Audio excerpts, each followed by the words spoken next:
तमाम समीकरण। अब हमारे साथ हम जो मार्केट एक्सपर्ट है वीएलए अंबाला जी जुड़ रही हैं। मैम बहुत बहुत स्वागत है, good morning. Good morning to all viewers. Ma'am सबसे पहला मेरा सवाल आपसे ये है कि अभी हम लोग समझा रहे थे अपने व्यूअर्स को जिस तरीके से पहले H1B वीज़ा को लेकर तमाम तरह के एक पैनिक की सिचुएशन क्योस क्रिएट हुआ, फिर उसके बाद क्लैरिफिकेशन आया, बताया कि ये नए वीज़ा के पर ही इंप्लीमेंट होगा, लेकिन टेंशन बहुत ज़्यादा बढ़ गई। मैं डैम कैपिटल और तमाम ब्रोकरेज की रिपोर्ट भी बता रहा था जिसके हिसाब से यहाँ पे वो कह रहे थे कि बहुत ज़्यादा असर अभी नहीं, लेकिन हाँ FY27 में देखने को मिल सकता है। आपसे समझना चाहता हूँ मैम आईटी कंपनियों को लेकर, क्योंकि जो लेवल पे आज खड़ा है, मैं शायद देख रहा हूँ, मैं मे भी करेक्ट हूँ, 2022 के लेवल पे भी यहाँ पे जो था आईटी वहीं पे खड़ा हुआ देखने को मिल रहा था। मैं अभी आपके हिसाब से क्या दिख रहा है? दबाव ज्यादा दिखता है, गिरता ज्यादा है यहाँ पर? नहीं, यहाँ पर देखिए आईटी में पहले तो मैं एक चीज याद करना चाहती हूँ कि मुझे आईटी में ये जो अभी पिछले कुछ दिनों का ये जो अपसाइड का मूवमेंट आया था, जबकि जो हायर एक्ट है उसकी भी बातें चल रही थी, उसके बाद भी ये मूव आया था, तो ये डाइजेस्ट नहीं हो रहा था तब भी। तो अभी फिर से एक बड़ा बम बोल दीजिए या फिर एक बड़ा सेटबैक फॉर आईटी सेक्टर हो सकता है, क्योंकि एम्प्लॉयमेंट अगर महंगा होगा तो कंपनीज के मार्जिन जो है श्रिंक होंगे। एंड इंडिया के पॉइंट ऑफ व्यू से अगर हम देख रहे हैं, the companies which are working in India, Indian originated हैं, उन कंपनीज के लिए स्पेशली उनके मार्जिन पे असर पड़ेगा, क्योंकि या तो उनको कोई सब्स्टिट्यूट ढूंढने पड़ेंगे या फिर अपने बिजनेस को कम करना पड़ेगा। राइट, एम्प्लॉयमेंट के जो सब्स्टिट्यूट इंडिया से मिलते थे उनको अब इसका दूसरा विकल्प उनको ढूंढना पड़ेगा अगर ये एप्लीकेबल हो जाता है तो। और इसका इम्पैक्ट ओवरऑल अगर हम सेक्टर की बात करें तो आईटी प्रेशर में तो है, लेकिन इतना ज्यादा हम इसको इग्नोर नहीं कर सकते कि ये बहुत ज्यादा डिक्लाइन हो जाएगा। मेरे हिसाब से अभी ये 36,560 के 70 के आसपास है। एक राउंड फिगर हम लेते हैं, 36,500 के पास में है। आईटी इंडेक्स, जो निफ्टी आईटी इंडेक्स मैं फिलहाल देख रही हूँ, तो अगर ये आपको कहीं पर भी 35,500 पर भी एक बार अगर ड्यू टू दिस न्यूज या फिर कुछ और न्यूज के इम्पैक्ट से आता है तो वहां पर बाय करने की हिम्मत कीजिएगा। एंड स्टॉप लॉस मेंटेन रखें अपना 34,000 पर, और यहां से एक मूवमेंट की एक्सपेक्टेशन रहेगी जो कि प्राइस को हो सकता है निफ्टी आईटी इंडेक्स को लगभग 37,700 तक लेके जाए। उसके बाद आप चाहें तो अपने स्टॉक्स में प्रॉफिट बुक कर सकते हैं, जो भी स्टॉक्स में आपकी इन्वेस्टमेंट आपने उसके सेक्टर के अकॉर्डिंग आपने प्लान की हो। सो ओवरऑल देखिए न्यूज ऑलरेडी दिख रही है मार्केट में, न्यूज के हिसाब से प्राइस अभी भी बेयरिश नहीं है। एंड ये चीज भी ध्यान रखना है कि एफआईआईज हमारे आईटी सेक्टर में काफी ज्यादा होल्डिंग स्टेक रखते हैं। अप्रोक्सीमेटली 12 से 13-15% की जो होल्डिंग होती है वो आईटी सेक्टर में है उनका। तो और ऑलरेडी लंबे समय से सेलिंग चल रही है और अब जाकर के थोड़ा सा बाइंग का इंटरेस्ट एफआईआईज में दिख रहा है। तो ओवरऑल सेक्टर को लेकर के मैं बहुत ज्यादा बेयरिश नहीं हूँ, टिप मिले तो खरीदने का व्यू रखना चाहिए। ठीक है मैम, यानी कि गिरावट हो तो घबराना नहीं है, खरीदारी करें मैम? जी, गिरावट हो तो खरीदारी करें और क्वालिटी स्टॉक्स में कर लीजिए।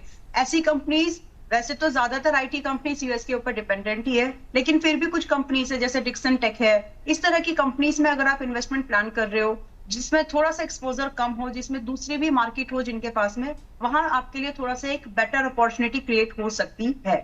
ठीक है, बेटर अपॉर्चुनिटी क्रिएट हो सकती है, ये मैम ने क्लैरिटी दे दी। और इसके अलावा भी हम लोग देख रहे थे बहुत सारी जो यहाँ पे बैक टू बैक रिएक्शन आए थे, लेकिन मैं देख रहा था, मैंने कुछ रिसर्च भी निकाला था, इंडियन कंपनीज का एक्सपोजर जो यूएसए में मैम सबसे ज़्यादा इंट्रा सॉफ्ट टेक जो है उसका सबसे ज़्यादा एक्सपोजर है। इसके अलावा साइबर टेक सिस्टम्स हैं, कैब्रिज टेक है, बिरला सॉफ्ट का तो 86% है यहाँ पर, सबसे ज़्यादा 86% आप देखिए। इसके अलावा यहाँ पे एम्फेसिस का 82%, परसिस्टेंट का 79%, एलटीआई माइंडट्री का 73% और जेंसार का 67%। तो ये थोड़ा बहुत चीज़ें थी जो मैं ढूंढ रहा था और जो निकाला हम लोगों ने। अब मैम मार्केट्स के ऊपर आते हैं, आपसे समझना चाह रहा हूँ कि यहाँ पे तो आपने क्लैरिटी दी कि भाई गिरावट आए तो आप खरीदिए। यहाँ पर दूसरी चीज़ यहाँ पे मैं समझना चाह रहा हूँ कि 25,500 का जो लेवल है, साफ तौर पे हमने देखा एक अच्छा खासा रेजिस्टेंस देखने को मिला। अभी हमने यहाँ पर जो है एक जो स्ट्राइक प्राइस जो है, कॉल इंटरेस्ट भी जो है, ऊपर इंटरेस्ट, वो भी हमने डाटा रखा है यहाँ पर। मैं आपसे समझना चाह रहा हूँ कि यहाँ पर जो है आपके हिसाब से बाजार में आज क्या स्थिति देखने को मिल सकती है? क्या आपको लग रहा है कि गिरावट के बाद वापस एक कमबैक रिवर्सल आता हुआ देख सकता है? खासतौर पर अगर निफ्टी बैंक की बात करें, 12 दिन की लगातार तेजी का सिलसिला यहाँ पे थमता हुआ दिखा, लेकिन 25,500 के नीचे बंद हुआ है। मैम क्या क्रूशियल स्थिति दिख रही है दोनों जगह इंडेक्स में? तो पहले हम बैंक निफ्टी की बात करते हैं। देखिए बैंक निफ्टी अभी क्लोज हुआ है पिछले सेशन में 55,500 की close to semi round number, और यहाँ पर हमारे लिए अब देखने लायक सपोर्ट बनता है कि एक पहले तो हम देखने लायक जो सपोर्ट यहाँ पर बनता है वो 55,000, इट्स अ राउंड नंबर। अगर आज की मार्केट आपको गैप डाउन ओपन होते हुए दिख रही है तो 55, मैं ट्रेडिंग का व्यू पहले यहाँ पर डिस्कस करती हूँ। 55,000 पर आप नेक्स्ट मंथ की न्यूट्रल स्ट्रेटेजीज को डिप्लॉय करिए, क्योंकि यहां से आपको आराम से 2% का मूवमेंट स्पॉट चार्ट पर मिलेगा, जिसकी वजह से आपके प्रीमियम में अप्रिसिएशन मिलेगा। वन सेकेंडली, इंडिया विक्स भी जो है अभी काफी लोअर है, जिसका मतलब ये है कि आपके जो प्रीमियम्स हैं उसमें थीटा वैल्यू बहुत कम है as compare to previous times. अभी यहाँ पर आपका टाइम वैल्यू टाइम वैल्यू बहुत कम है, इंट्रिंसिक वैल्यू कंपेरेटिवली ज्यादा है परसेंटेज वाइज। तो ये ट्रेडिंग स्ट्रेटेजी काम कर सकती है। व्यू को लेकर के हम बैंक निफ्टी की अगर व्यू की बात करें, एक बार पॉसिबिलिटीज है कि आपका बैंक निफ्टी 55,000 से 54,500 के आसपास आ जाए। अगर आए तो वहां पर बाय का ट्रेड इनिशिएट करना है शॉर्ट टर्म व्यू में, यानी swing trading point of view से। एंड इसके अगेंस्ट में हमको जो टारगेट एक्सपेक्ट करने हैं, अगेन हमको 55,000 एंड 55,400, ये दो टारगेट्स हम लोग वहां पर एक्सपेक्ट कर सकते हैं। सेल ऑन राइज का व्यू बैंक निफ्टी में सिर्फ तब बनेगा जब एक बार एटलीस्ट, चाहे वो इस महीने में हो या फिर नेक्स्ट मंथ में हो, एक बार एटलीस्ट प्राइस 56,500 के ऊपर क्लोज करे। जब ये हो जाए तब वहां से हम एक सेल ऑन राइज का ट्रेड ढूंढ सकते हैं। But as of now neutral view रखिए और सपोर्ट पर छोटी अवधि के लिए यानी स्विंग ट्रेडिंग के लिए बाय का ही विचार रख सकते हैं। ठीक है नाउ जी। निफ्टी में देखिए 25,300 पर पिछले सेशन में हमको लगभग क्लोजिंग मिली है, और आज के दिन में अगर प्राइस आपको 25,200 के आसपास मिल जाए तो वहां से एक छोटा बाय का ट्रेड इनिशिएट होगा। स्टॉप लॉस उस कंडीशन में मेंटेन होगा 25,50 का, एंड टारगेट उस कंडीशन में 25,320 एंड 25,400, ये दो टारगेट के एक्सपेक्टेशन रख सकते हैं। इंट्राडे टारगेट नहीं है। क्लैरिटी ये रखना है कि इसमें स्विंग का समय लगेगा, वोलेटिलिटी रहने वाली है मार्केट में, क्योंकि न्यूज फ्लो जो है थोड़ा सा बड़ा है। ठीक है मैम। इसके अलावा यहाँ पे अनिल जी कह रहे हैं कि मैम मैं आपका फ़ैन हूँ, good morning both of you. Thank you. तो मैम आपकी फ़ैन फॉलोइंग जो है वो लगातार बढ़ती चली जा रही है। और इसके साथ ही हम लोग, आपने मैम क्लैरिटी ये तो दे दी आपने, यानी कि मैम अगर बैंक निफ्टी बैंक की बात की जाए तो आपने ये साफ तौर पे कहा है कि भाई 25,500 के लेवल्स मिलते हैं तो यहाँ पे फिर बाय ऑन डिप्स की रणनीति अपना सकते हैं यहाँ पर। और दूसरी चीज़ सेल ऑन राइज का आपने 56,000 पे बोला है ना? सेल ऑन राइज 56,500 के ऊपर एक दिन जब क्लोजिंग हो जाए, एनी डेज, चाहे वो 10 दिन में हो, 5 दिन में हो, 2 दिन में हो, उसके बाद एक ट्रेड आपको मिल जाएगा जो कि लगभग 300-400 पॉइंट का होगा सेल ऑन राइज का। ठीक, जब भी हम लाइव रहेंगे ही हम लोग कभी ना कभी, तो so will discuss that. But अभी के लिए बहुत ऊपर के लेवल से सेलिंग करनी है। फिलहाल का ये जो लेवल है ये एक न्यूट्रल व्यू वाला लेवल है। यहाँ से थोड़ा सा प्रेशर दिखेगा, लेकिन यहाँ से आप बेचेंगे तो आपका रिस्क कम है, रिवॉर्ड परसेंटेज ज्यादा, आपका रिस्क ज्यादा है, रिवॉर्ड परसेंटेज पॉइंट वाइज कम है। ठीक है मैम। तो आज बहुत सारे ऐसे स्टॉक्स हैं जिस पर आज जो है रिएक्शन देखने को मिलेगा, लेकिन उससे पहले अरूप पॉल जी का सवाल ले लेते हैं मैम। ये कह रहे हैं HBL इंजीनियरिंग 907 पर इन्होंने लिया है, क्या किया जाए? 917 जी। ओके। 907 मैम, 907 पर लिया। 907 907 मैम, यस। ठीक है। देखिए थोड़ा सा ये और डिक्लाइन हो सकता है, तो इफ यू आर कंफर्टेबल मैं एक सपोर्ट लेवल बता देती हूँ, उसके हिसाब से आप डिसाइड कर लीजिएगा। मेरे हिसाब से यहाँ पर सपोर्ट बनता है 770 का, और अभी ये चल रहा है 838 का, मतलब राउंड फिगर आप लेंगे तो 840 का। तो टेक योर डिसीजन, अगर आप कंफर्टेबल हो तो। आई डोंट नो कि आपने इसको कितने दिन के लिए रखा है। अगर आपका स्विंग ट्रेडिंग का व्यू था सिर्फ, तो फिर आप एग्जिट प्लान कर सकते हैं, और 770 के पास में जब भी है वहां पर री एंट्री के बारे में सोच सकते हैं। फिलहाल स्टॉक थोड़ा सा महंगा है, डिक्लाइन होगा, और उसके पीछे इसके टेक्निकल रीजन भी हैं, और साथ में अगर आप देखेंगे तो जो इसके बाकी चीजें हैं, जैसे मल्टीपल्स हो गए सेक्टर के, तो सेक्टर के कंपैरिजन में भी ये दुगना है, दुगने से थोड़ा सा स्लाइटली ज्यादा है। तो ये रीजन थोड़ा सा प्रेशर डालेंगे स्टॉक की मूवमेंट पर। जी, इसका स्टॉक P 67 से ज़्यादा के आसपास ट्रेड कर रहा है। बुक वैल्यू जो है वो 53 के आसपास है यहाँ पर। ठीक है, हम लोग आगे बढ़ते हैं यहाँ पर। मैम एक सवाल मेरा यहाँ पे शिप बिल्डिंग को लेकर यहाँ पर, क्योंकि यहाँ पर एक ऐलान होता हुआ दिखा, प्रधानमंत्री नरेंद्र मोदी ने करीब 70,000 करोड़ रुपए की 3 बड़ी योजनाओं का ऐलान किया है। इससे करीब 2 करोड़ डायरेक्ट, इस तरह कहा जा रहा है कि डायरेक्ट या फिर इनडायरेक्ट रोजगार भी पैदा होंगे। और खासतौर पे यहाँ पे जो स्टॉक्स हैं शिप बिल्डिंग को लेकर, चाहे शिपिंग कॉर्पोरेशन ऑफ इंडिया हो, कोचिंग शिपयार्ड हो या गार्डन रीशिप बिल्डर्स हो, वो भी इस रडार पर आ गए। आप कैसे देख रहे हैं मैम? और इंफ्रास्ट्रक्चर को लेकर जो तमाम तरह की कंसर्न थे, पहले मांग उठी थी कि भाई इंफ्रास्ट्रक्चर के हिस्से में डाला जाए, तो बड़े शिपिंग जो है अब वो इंफ्रास्ट्रक्चर के उसमें भी रेस में आ गए हैं यहाँ पर। आप यस। कैसे देख रहे हैं यहाँ पर, और कौन से स्टॉक्स हैं जो आपको इस सेक्टर में पसंद आ रहे हैं? देखिए फिलहाल SCI देख सकते हैं हम लोग, और GE शिप भी ठीक ठाक है। इन स्टॉक्स में बस एक ही चीज का ध्यान रखना है, इनमें कैपेक्स इन्वेस्टमेंट चाहिए, और प्राइवेट इन्वेस्टमेंट बहुत ही रेयर केस होते हैं। ज्यादातर इसमें गवर्नमेंट का जब तक कुछ नहीं आता पॉलिसी वाइज, तो तब तक इन स्टॉक्स में मूवमेंट नहीं आती है। और पॉलिसीज का बनना, पॉलिसीज का आना समय लगता है। डाउन द लाइन अगर आप इन स्टॉक्स को अगर आज इनिशिएट कर रहे हैं फॉर एग्जाम्पल, तो आप कम से कम इन स्टॉक्स को 9 महीने से 1.5 साल का बहुत ही मिनिमम टाइम है ये, इतना तो भी दे सकते हैं, then only you should initiate position in this stocks. Otherwise आपको बीच में ही कहीं पर एग्जिट लेना पड़ेगा, और फिर शायद वो सेटिस्फाइंग रिजल्ट ना दे पाए आपको।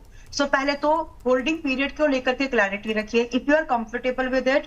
उसके बाद में आप GE शिप देख सकते हैं, आप SCI भी देख सकते हैं, और कुछ एक PSP वाली कंपनी है जो कि थोड़ी सी अलग है इस थीम से, लेकिन कहीं ना कहीं इनको प्रोजेक्ट सपोर्ट करती है। तो अगर आप मेन कोर इस तरह के स्टॉक्स में इन्वेस्ट करना चाहते हो, GE शिप देखिए, आप SCI देख सकते हैं, जो कि आज के डेट में बाय करने लायक स्टॉक्स हैं।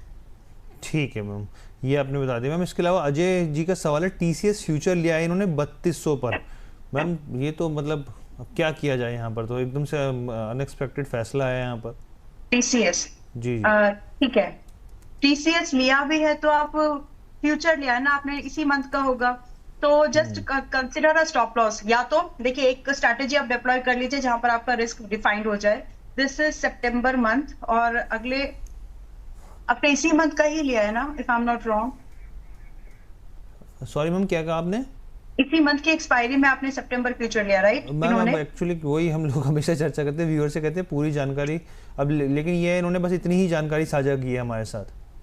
हम्म, ठीक है, तो इसकी एक्सपायरी देखिए 30 तारीख की है, तो अपने हाथ में अगर देखा जाए तो लगभग 7-8 दिन और है, और इस 7-8 दिन में जो इसका मूवमेंट पॉसिबिलिटीज है वो बहुत ज्यादा नहीं है, पहली बात। तो या तो आप रोल ओवर कर लीजिए, रोल ओवर का मतलब होता है कि आप इस महीने की पोजीशन को काट करके नेक्स्ट मंथ में शिफ्ट कर लीजिए।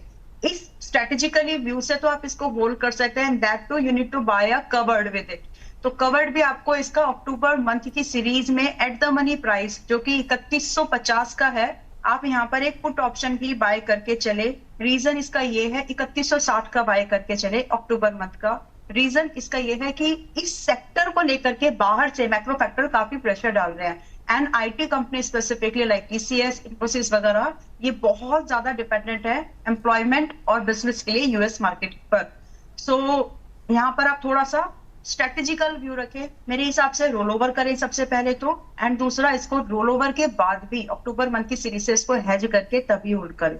और इस कंडीशन में जो स्पॉट चार्ट पर आप लेवल्स एक्सपेक्ट कर सकते हो, प्राइस आता हुआ देख सकते हैं, वो होगा आपका पहला तो 3250 का एक लेवल आपको मिल सकता है। इसके बाद इट्स अप टू यू, अगर आप प्रॉफिट में आ गए हैं तो बुक करिए, अगर नहीं तो फिर आप इसको होल्ड कर सकते हैं ट्रेलिंग के साथ में 3400 के लेवल के लिए भी। और ये टेक्निकल व्यू है जिसमें हमने जो न्यूज इनफ्लो है उसको थोड़ा साइड किया है, उसका कितना डीप इम्पैक्ट होगा वो इसी को मैनेज करने के लिए हम लोगों ने इसमें हेज की सजेशन दी आपको।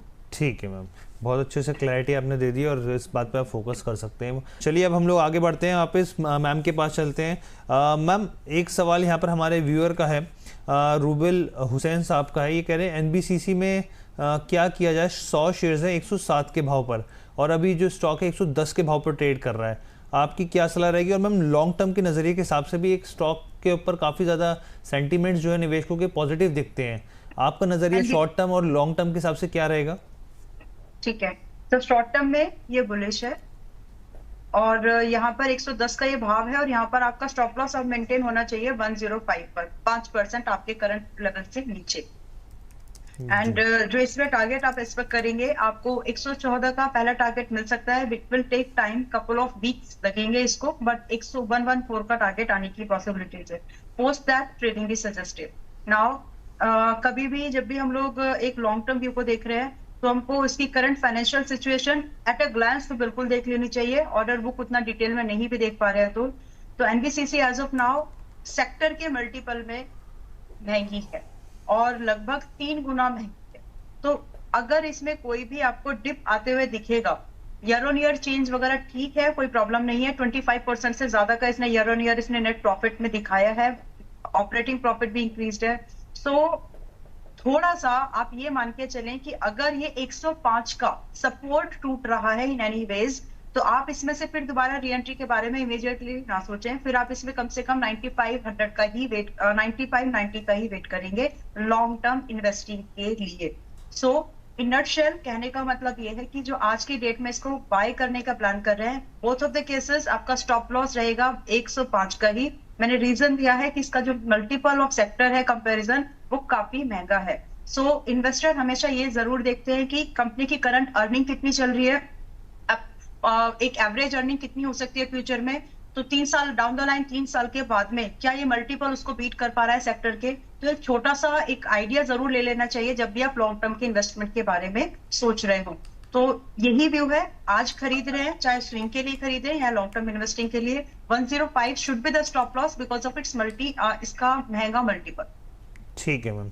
एक हमारे व्यूअर है मैम रिजवान साहब, रिजवान पटेल, कह रहे हैं कि मेरे पास उषा मार्टिन के 50 शेयर्स हैं 410 के भाव पर, और हम सब जानते हैं कि मैम आप तो पहले मुस्कुरा रही, मुझे लग रहा है कि आपके पास भी स्टॉक रहा है बताइए मैम। और अच्छी खासी मैम वायरिंग और ख़ास तौर पे अब रोप वायर की इंडस्ट्री से जुड़े एक अच्छी लीडिंग कंपनी है। हालांकि रिजल्ट्स पे तो इम्पैक्ट सेल्स वॉल्यूम पे तो देखने को मिला था पीछे, आप कैसे देख रही हैं आप? उषा मार्टिन मैंने नहीं लिया। अच्छा। हमने मेंबर्स को सजेस्ट किया था। अच्छा। 17 सितंबर को, एंड प्राइस था 370 से 385 की रेंज, एंड टारगेट था 405 पहला एंड 485 सेकंड। तो पहला फर्स्ट टारगेट हिट हो चुका है, second is yet to hit. तो डिस्क्लोजर भी है क्योंकि मेरे इमोशन जो होते हैं मेरे फेस पर दिख ही जाते हैं जी। तो ठीक है, सो आई एम हैप्पी कि हमने ये रिकमेंडेशन दी थी एंड 17 तारीख को, और इट वर्क। और 17 को नहीं, एक सेकेंड, 17 को नहीं था ये भाव, हमने इसको शेयर किया है। मैं एग्जैक्ट डेट आपको बताना चाहूंगी सो दैट डिस्क्लोजर है तो ये गलती नहीं होना चाहिए।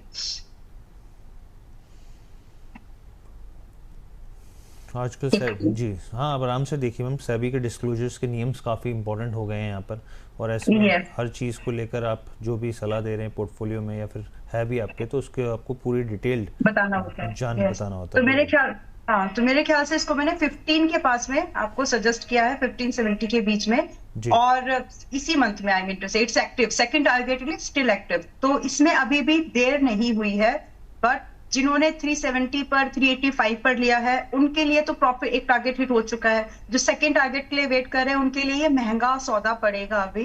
तो स्टॉप लॉस इस कंडीशन में आप क्या कर सकते हैं कि आप स्टॉप लॉस को अगर आपके हिसाब से मैनेज कर पाए, तो इसका स्टॉप लॉस रहेगा 370, जो कि हमारे लिए तो एक बाइंग रेंज थी।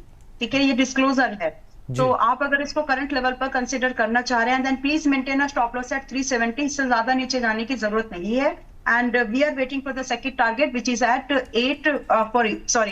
485, लेकिन आप यहाँ पर 475 का पहला टारगेट एक्सपेक्ट करें क्योंकि आपका स्टॉप लॉस बहुत छोटा हो गया है, नीचे आ गया है ना।